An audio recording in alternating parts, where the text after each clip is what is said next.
সে অনেক দিন আগের কথা। টুনি তার বান্ধবীর বাড়িতে বিয়ের দাওয়াতে যাচ্ছে।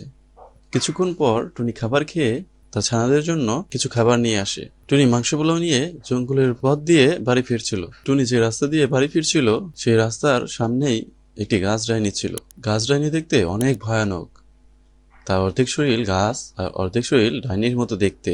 টুনি যখন সেই রাস্তা দিয়ে যাচ্ছিল, যখন সেই ডাইনি গাছের কাছাকাছি চলে এসেছে, ঠিক তখনই ডাইনিটা খপ করে ওর খাবারগুলো খেয়ে ফেললো। এরপর টুনি ওই ডাইনিটাকে সাহায্য করার জন্য ওর একটি জাদুর প্রদীপ বের করে। প্রদীপটির গায়ে ও ঘষতে থাকে যেন এখান থেকে একটি জিন বের হয়। ঘষার পরে একটি জিন চলে আসে। হু হু হা হা হা হা হা করতে করতে একটি জিন এসে হাজির হলো ওর সামনে। এরপর জিনটি আসলে টুনি সব ঘটনা খুলে বলে।